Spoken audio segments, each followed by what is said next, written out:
Okay, so I'd mentioned that in a couple of my videos that I had purchased a G5 a couple months back as a replacement for our aging main sort of family computer, and that I wanted something smaller, less power or power draw, I should say, that could run Windows 11, maybe still maintain some sort of redundancy with the drives, and again, just less space, etc.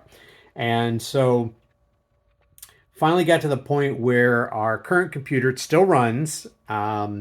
It's just that again, it's just beginning, it's very slow. Plus, it's Windows 10, can't be upgraded. It is a P6520F HP Pavilion, and this is what we're looking at here. It runs, though it's an AMD Athlon 2 X4. Believe me, I don't know a whole lot about AMD, I'll have to admit, but that's the processor this down here. One nice thing is along the way, I got inherited four gig sticks, so it is running 16 gig.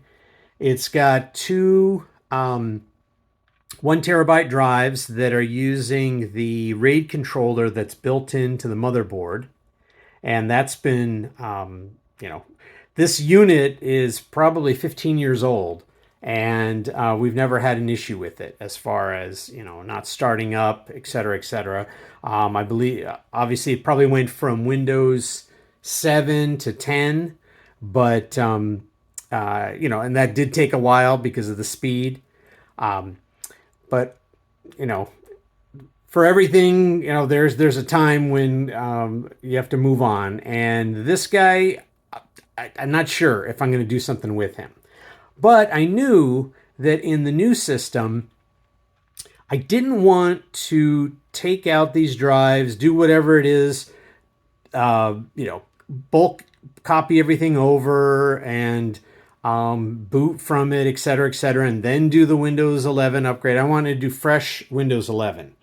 But there's a lot of old software on here that I don't want to reinstall on the other. I might not have the disks, the keys, the whatever.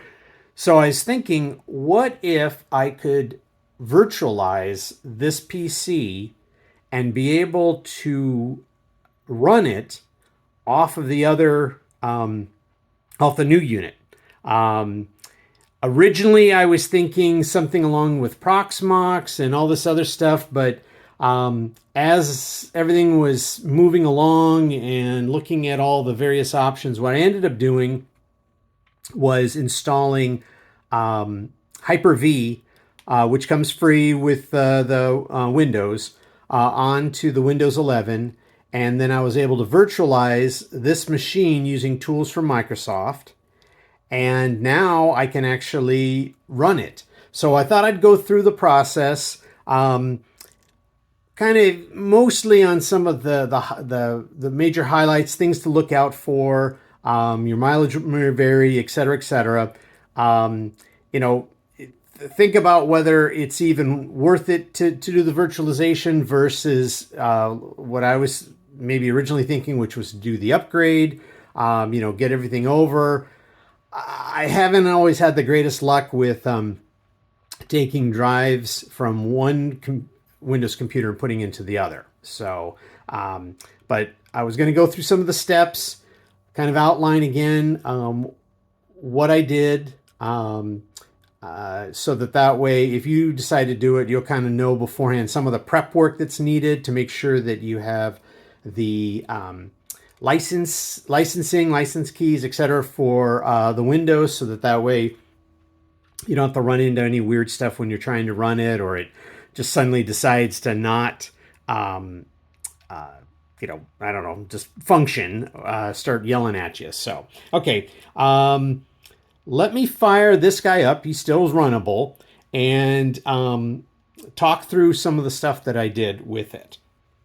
In order to get the fastest transfer, granted, I probably could have done network, everything else, but this way I get yet another back above it. I had an old 1 terabyte, and actually you may recognize this is one I've used in, I think, in the Optane video. A 1 terabyte drive. I think this is a 6 gigabit per second one, Western Digital.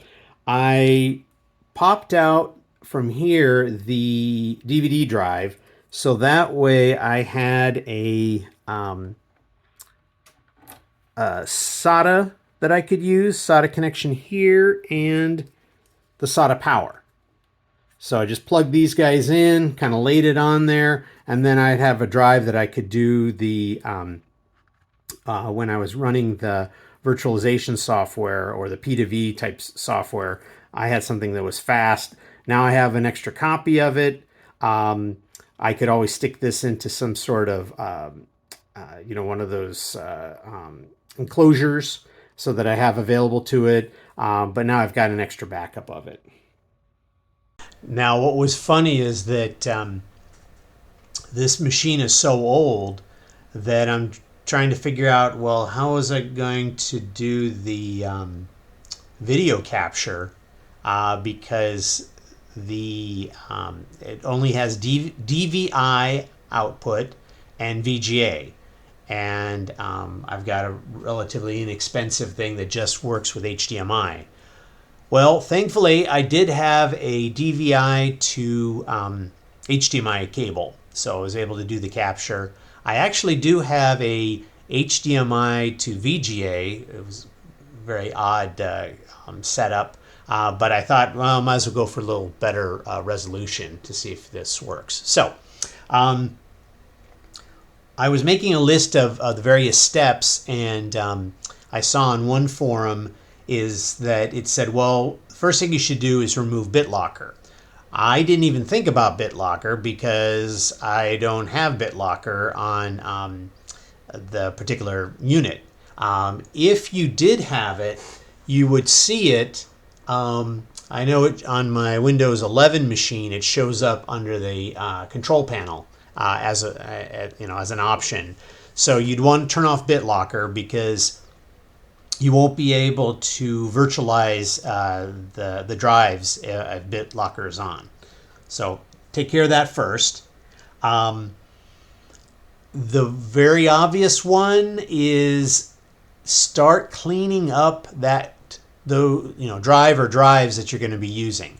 Go through and start looking for your giant files. Those downloads from that you just kind of accumulate, all those ISOs, anything that you really don't need in this environment. Copy it off somewhere, put it up on your NAS, whatever it might be, but clean it down, because our goal is to try to get this thing as small as possible, because if we're going to also store it on the same drive under Windows, we want it as small as possible. So to give you an example, our drive was 1 terabyte, and I kept shrinking it down in terms of finding more and more files, and I was able to get it down to about 150 gig, maybe possibly even smaller. So that would be the first thing. You want to find all those giant files, clean them out.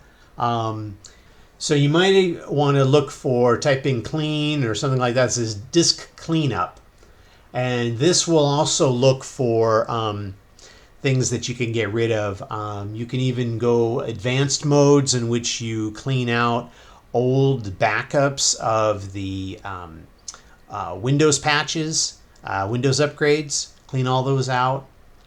What you want to do is get it all clean. And then what we want to do is we want to shrink down that partition. So if we get it clean and then go to disk management,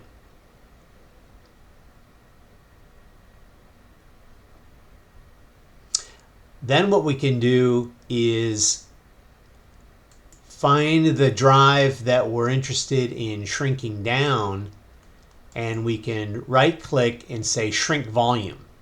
So here we've run it and the shrink, and you'll see that if we it's telling you how much you can shrink it by and what it's going to end up being. So if I shrink this, what it should do is that it's going to shrink it and then come up and create a block of open space or free space, and then we'll show you what you need to do with that in preparation for the P2V. So now we've got our C drive and we have this unallocated space. What we want though is we'd like to have this unallocated space way at the end. I don't know if it's truly required for what I did. A lot of what I did was originally thinking that I was going to use Clonezilla to clone my drive and put it onto another machine and do all these various things, put it onto a VM. Problem was that Clonezilla would not see my RAID drives. And so I was forced to go a different route, which is fine. But part of the thing when you're doing Clonezilla is that you want all the unallocated at the end, so it won't try to bring that over when it's doing the clone. You know, it will just take what is actually there. So let me show you how to move this over. What you want to grab is the Mini Tool Partition Manager. It's a freebie. I've used it for a long time and works great. But let me show you how we're going to move that over. It's pretty easy.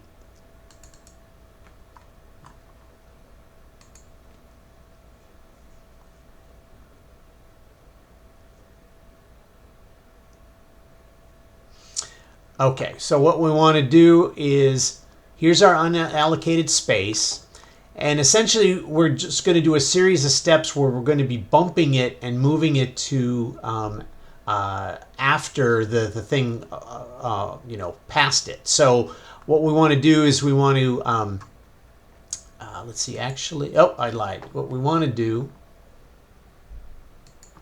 is we want to grab this guy and we want to move him in front of or next to the C drive. So let's do move resize,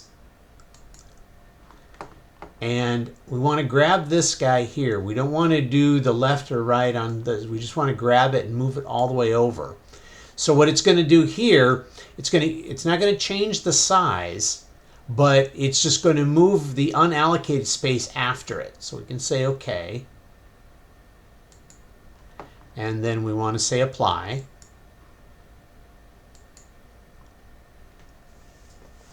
This one's pretty small, so it's pretty quick.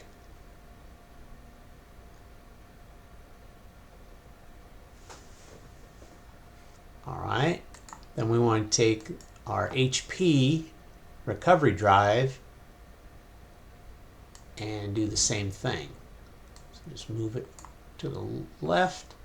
And now what's going to happen is that unallocated is sort of going to merge or be part of this giant unallocated space. And again, always make sure to do apply, or it's just going to sit there not doing anything for you. And go. This one takes a little longer, so it's got to copy some data, but it's not that bad. So originally, when I was trying to show the shrinking, it was always coming up 0 because I've already shrunk the drive. And I was playing around all this stuff, and I said, well, why don't I just add some stuff back to my C drive, and then that way we could walk through these steps. So that's basically what you're seeing here, is now me undoing where I added the space. But it's good to know, you know, the process as far as how to do the movement and so forth. I don't believe there's a way to do it straight in Windows, possibly command line, but this mini tool just works so easily, and it, you know, I've used it many times. There's other products out there are very similar, but this one works, the only one I've ever really used. Okay, that finished, and if we were to go back here in our disk management, we see that it's we've still got our C drive. Now everything is over on the side here, so we've got just contiguous partitions, and then the unallocated at the end there. The next thing we want to do is make sure that we'll be able to activate Windows from inside of the virtual machine. Otherwise, I don't know, it could stop working, you could stop getting updates later, etc. You've got a legit copy, you might as well carry that over to the virtual side. But what you're going to need to do, a lot of times at home, folks will have a, they'll just use maybe the people in the house, maybe just something simple. If you're actually using a Microsoft account, an at Outlook.com, at I don't know, other ones, maybe there might be Hotmail if that's still around, different ones, and any of the Microsoft ones, maybe, I don't know if Azure has their own, but it's got to be a Microsoft account. And if you're using that to actually log in, and I believe it also needs to be an administrator account, is that you're okay, because that should tie your digital license to that that login. If instead you're using just sort of local accounts, again, people, in the family, yourself, whatever it might be, and that was my case. So I had to come up with a Microsoft account, and they're free. And then what I did is I came into here into activation, and you'll notice that it says that Windows is activated on here with the digital license, but this particular account is local, so it has this option down here to add a Microsoft account. When you click on that, what you're going to do is you're going to log in as that account, and it actually seems to sort of take over. You don't lose any of your files, you have the same permissions, but in essence now that is the login instead of before. Now you're going to be using that particular to log into Windows, and that's going to be the same as when you're going to the virtual. So very key point. I'll include a link that has more information about activating Windows when you, quote, change the hardware, which in this case is if you went with the virtual machine, you're pretty much changing it. I should point out that the whole linking to an account just makes things a little easier. If you would rather not have yet another account with Microsoft or Google, whoever it is, if you actually know your product key, you can just use that. I mean, some of the older machines, you got a sticker on the bottom there that's got the product key. I'm assuming, like in my case, way back when we bought this, it was a Windows 7 machine that got upgraded to Windows 10, that same product key would still work. But I didn't want to take the risk, and I figure it seemed to be the way that Microsoft was recommending, so I would go that way. So now we're actually going to grab the software that you're going to need that's going to take your machine and turn it into a virtual drive that then can be mounted in the Hyper-V. You're going to need something that's much larger, maybe not much larger. I would say at least maybe 50 gig larger than what is the size of all the volumes that you're going to be backing up. So I had shrunk mine down, and so I, to roughly around 250 gig. So I just made sure I had at least a 300 gig hard drive. In my particular case, for this example, I have a 1 terabyte that has plenty of space on it. What you're going to want to do is pull down a product from Microsoft called Disk to VHD. And I'll include a link for it. It's basically just a zip file that has 3 files in it. It's got this one, which is the Disk to VHD 64. This is just the 32-bit version. And then there's one that's got an A in it. I believe that's for ones that have an ARM processor. I didn't use it, obviously. I just used this one, the 64-bit one. You're just going to run it. We're going to want to check all 3 of these boxes. Down here, we want to find, basically, just take everything that's there. That's what I would do as far as the volumes. Except for E, of course, because that's the one that is going to be saving the stuff to. We then want to find a place where we're going to store this file. We'll put this on our E, which is our external. We'll call this one, we'll just call it VM. Fills in there. And pretty much at this point, you just hit create. And what I liked about this particular software, there's lots of different choices out there. What I liked was that it actually told me or gave me an estimate of when it thought it was going to be done. And in my case, I think it was going to take maybe 4 hours for it to do it. And then I just came back later and it was ready. It's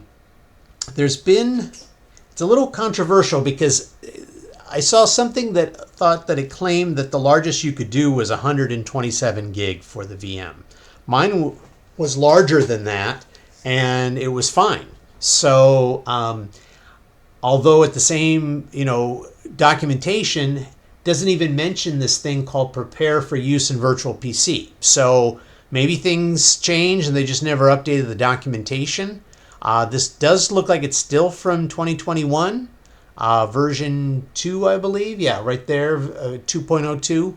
So, give it a try to see. I would think it's going to tell you. I mean, at worst, you have to try something different. But the other ones I tried, it just seemed really slow, and I never seemed to get a lot of feedback as to what it's doing. Where with this one, it did it, and in the end, I was successful. So you see here, so it's roughly about 7:35. It thinks it's only going to take maybe an hour. Interesting. Okay. Well, we'll let this run and come back to it. Well, maybe I was a little too optimistic. Now it looks like it wants to take all the way till 1:30 tomorrow in the morning. So I'm not in a rush, and this is the second time I've run this, so we'll let it go. Well, I forgot, of course, I already have a file from when the first time I did this, so I went ahead and canceled that process because it was getting longer and longer. It's going to be like 8 hours, and it's going to be the same. So one thing I wanted to show you, which is kind of neat, is if we go into and bring up that file, if we double click on it, it will actually mount the drives that are part of it, and which is kind of neat because it gives you a kind of a quick and dirty way to see some of the data and the files that were on your drive. So even if you didn't do the VM, you may be able to at least get to some of your stuff. So if I just double click, it will start adding those drives on. So now I've got an I, a K, and an L drive that that have the the info. And if I were to open them up, so this is when I opened up the K drive, the OS, and you can see it's got all the, in essence, my whole, computer sitting there. And I could go into the folders and so forth. I think there may be still some issues with permissions that you may have to override in order to get to them, but for most things, you should be okay. And then what you just do is when you're done with it, you just right click on them and say eject. Now that we have our machine image, we want to install the Hyper-V and set up a virtual machine that uses this sort of image that we created. I'm using here a G4 16 gig, and going to show how to install Hyper-V and then how to create the virtual image. Yeah, let's give it a try. Okay, you want to go into the search, type in Hyper-V,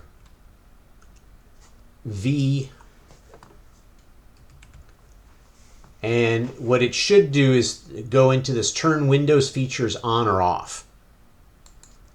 So we'll pick that. My understanding is that Hyper-V does exist in the home version, but I'm assuming that since you're going to be doing this on some sort of EliteDesk, most likely you've got Windows Pro. This is Windows 11 Pro. So we want to find Hyper-V. There's two choices here. I would just pick the one so it does both of them. We want the tools and the platform, and say OK, and let it apply the changes. Oh, real easy. Now it's going to reboot. I guess one thing I neglected to mention, I sort of assumed that it would probably already be turned on, but make sure that in your BIOS that you have turned on virtualization. Any of the options on there. Otherwise, Hyper-V is not going to work. It may not even activate. So make sure that that's already in place and ready to go.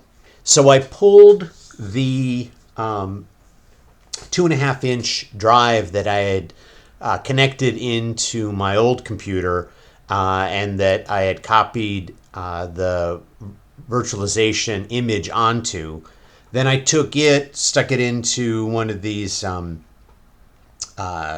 enclosures that allows you to use it as a USB drive. So that's what that's sitting here, this drive D.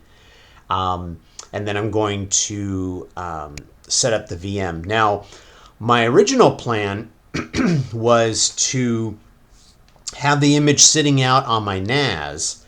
And when I tried to do it and to connect to that drive in Hyper-V, it kept saying that the username password was wrong. And I'm like, well, what username password? Is it the username to log into Windows? What's going on? And I did a little research, and people were saying that it tries to use like a kind of a built-in user. I don't know, maybe it's called Hyper, and then it's got, I don't know, some sort of VM # or exclamation point for the password, something weird that you would have to somehow create that account over on your NAS to allow access to it. So in the end, I just copied it over to a local drive. Actually, it's sitting on the drive for the on my G5, but in this case, we'll just have it on a external drive. But just something to know if you start playing around with it. I'm sure there's ways to get it to work, but just heads up in case you are trying that and you're wondering and thinking, did I make the image right, etc., etc. So we've got our guy out here, and now we want to create the virtual machine. So in the search, type in Hyper-V, and it should show this Hyper-V Manager. Let's launch that. Okay. We come down to the machine that you're on, the actual physical machine, and we want to over here say New Virtual Machine. And pretty much you just walk through the options. Okay, say next. Let's give it a machine. Yeah, we could leave it new. Well, let's call it old HP. And you can change the location where you want it to be stored. I guess you could put it on out on the network. You could put various places. I just took the default for now. Let's see. Oh, this generation, kind of jumped over it. There's a generation 1, generation 2. I didn't, for myself, have to do the generation 2. I've heard of perhaps some of the newer computers in terms of when you virtualized. So you may have to experiment with this, which one you want to go. This generation 2 obviously is newer. I'm just going to generation 1. How much memory you want to give it. My old system had 16 gig. I was able to bring it up with 8 gig. So obviously 4 gig is just kind of tiny. So let's do 8172. That should be 8 gig if my math is correct. My math was not correct, or my memory. It was 8192, so we just changed that. We'll do next. Oh, I think I'm hitting these things too quickly. Okay, so next. Oh, interesting. It's like jumping over. Anyway, you want to do configure networking. I'm going to say that default switch. Basically what that means is that this virtual machine, you want to be able to allow it to go to the network. So we'll just do default switch. Now we're going to connect the virtual hard disk. When we want to say that there is an existing one, browse, go to our drive, pick it. All right. It then does a summary of what's going to happen, and we'll say finish. And that was pretty quick. So it starts off being off. We can now, I think you can right click. Let's see. Oh, well, actually, if you double click on it, it's going to tell you that old HP is turned off. We want to start it, so we'll go for it. And we'll let it start. If it shows this, don't be alarmed. It's basically saying, hey, things are a little different than what the machine looked like when it was a physical machine. So let it do this getting devices ready. Another reason that you'll need the networking turned on is also for the activation of the Windows license on there.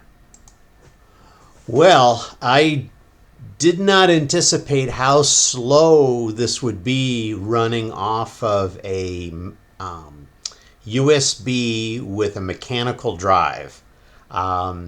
It's barely usable, but we'll get through this. We'll finish up. I'll show a couple more things. I would definitely suggest having the that virtual drive sitting on a NVMe inside of your unit. That's pretty much what I have on the G5, and it's very zippy, works great. It feels like, actually feels definitely faster even than the original machine, so it's usable. This going off of the external, I would only do it in a pinch, or if you just need to be able to go on and maybe just check a couple things as opposed to doing anything extensive. Now I'm going to go in and check the activation settings. So again, I'm going to just do a search for activation. Pop in here. Okay. So, Windows reported that no product key was found on your device. Well, yeah, that's fine. Running a genuine none. Let's see. If you're having troubles, you could do the troubleshoot. Oh, okay. So if you do troubleshoot, then you can say, I changed hardware on this device recently, which is true. You turned it into a virtual machine. And this is probably going to have us log in under that Microsoft account that we tied to the key. I was already logged in under my Microsoft account. It just had me verify my PIN.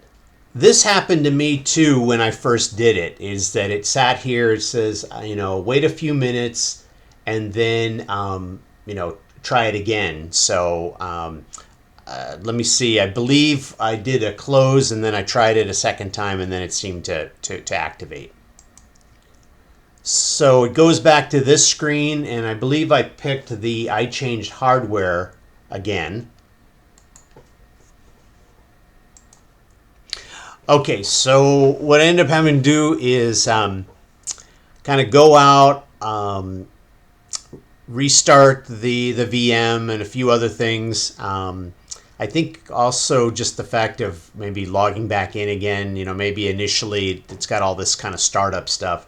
But I still went through, I did the troubleshoot, and I did the, hey, I've changed the hardware. Finally, it came up with this, with the screen, and this is where it would have, normally under here, you'd have the name of your, the machine that you virtualized. And then you would check this off that says, this is the device I'm using now, and click activate. I've already activated this once. I don't want to cause any issues since I have it on the other one. But that's how you would do it. And now you have an active version of Windows. So now you have the ability to run and, basically the machine that you used to have. And especially if you got old software, you don't feel like reinstalling.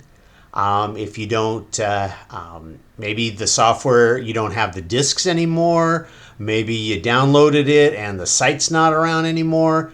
A whole, litany of reasons. The nice thing also with virtual, you can make backups of the virtual machine. Points in time, snapshots, all that sort of stuff. You're probably not going to use this as a day-to-day machine, but at least again, you have a reference that you can go back to. But I would, as I'm seeing, running it off of a external USB, it's a little painful. You may be able, I've seen some tutorials that take that that virtual file that we created, the VHDX file, and have been able to turn it, I think, into a format that then can be imported into Proxmox. And so that's another way that you could run the virtual machine. I think that's fine. That's another way to do it. And I use Proxmox a lot. It's a great product. For my thing, I just wanted something, where it was right there. Eventually, you're probably not going to even reference and go into it. But hey, at least you've got something that you can, as some way, especially if you go, gosh, I forgot that file or that software, and now you have a place that you can go for it.